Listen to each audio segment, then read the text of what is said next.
națiunea română ar fi prima care poate n-ar accepta malversațiuni făcute la aceste alegeri. De aceea spuneam că eu sper că ele se vor produce, se vor face, fără ca să se producă manipulări de voturi. În aceste condiții este sigur că noi vom accepta verdictul oricum ar fi și atunci când m-a întrebat unul din gazetari ce o să faceți, primul lucru pe care o să-l faceți dacă dumneavoastră nu veți fi ales. Și atunci am răspuns foarte simplu, o să-l felicit pe cei care a fost ales. Este normal. Așa că nu încape îndoială că în democrație se respectă votul, indiscutabil, numai cu condiția ca votul să fie cinstit exprimat. Este chestiunea pe care o punem noi de la început.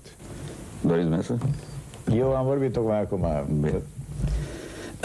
Eu chiar salut cele spuse de domnul Câmpeanu. Eu consider că după alegeri, independent de rezultatul lor, în fața țării vor sta probleme foarte grele, care vor necesita o conjugare a eforturilor și o conlucrare indiferent de pe ce poziție.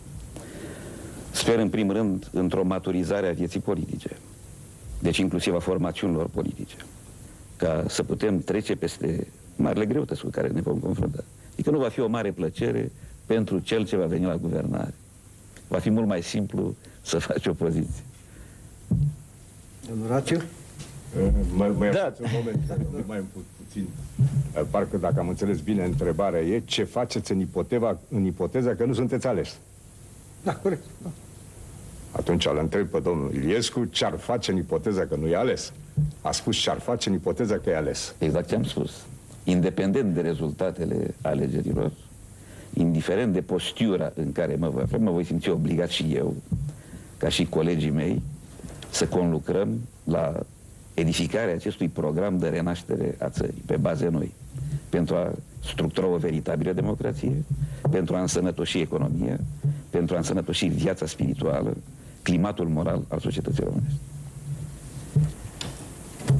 Răspunsul meu este foarte ușor.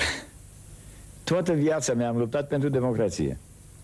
Am plecat din țară când eram un tânăr, m-am opus totalitarilor de dreapta și pe urmă m-am opus totalitarilor de stânga. Și îndată ce am putut, după ani și ani de luptă în Occident, care sper că se va cunoaște din ce în ce tot mai bine, în momentul în care eu nu voi fi ales, mă voi concentra să aduc tot ce am acumulat eu în acești ani de exil, toate cunoștințele mele, tot ce am scris, voi publica din nou și în țară. Deja unele cărți au fost traduse și se găsesc deja pe piață.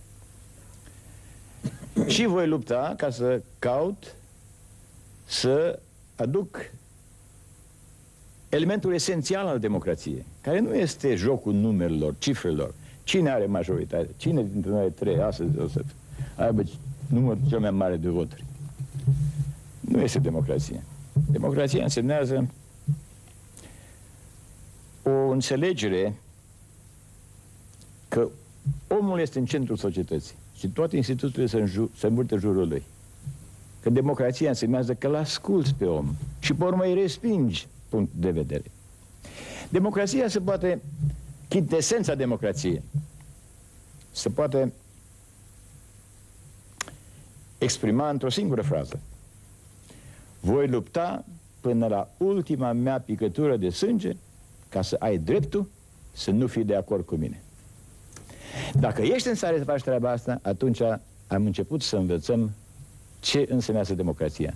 Și rostul meu, în momentul în care nu voi fi ales, va fi să aduc democrația în țara asta pe cât mă ajută pe mine puterile mele. Nu numai în partidul meu, PNC, creștin și democrat, dar prin Uniunea Mondială a Românilor Liberi, care a avut rezultate așa de frumoase și sunt încântat că Radu Câmpeanu a vorbit așa de frumos în Parlament despre activitatea exilului și rezultatele pe care le-a obținut.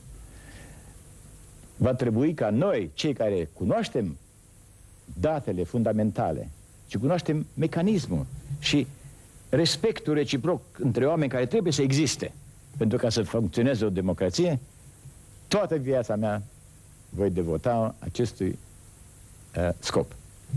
Domnul Galbraith spunea că, apropo de experiența țărilor din Est, că cei capabili să reformeze sistemul sunt cei care aparțin sistemului și care au căpătat această experiență necesară, pentru că numai ei pot să analizeze din interior toate pârghiile transformatoare pe o bază realistă. Domnul Galbraith de obicei greșește total. Dacă dumneavoastră sunteți de acord, sunt sigur că țara Evident, un mesaj concis, da, pentru alegătorii care vor vota duminică pentru fiecare dintre noastre și ca domnul Câmpeanu să nu ne mai considere să nu se mai considere nedreptățit de prima luare la cuvânt, să-i dăm domnului Rațiu cuvântul.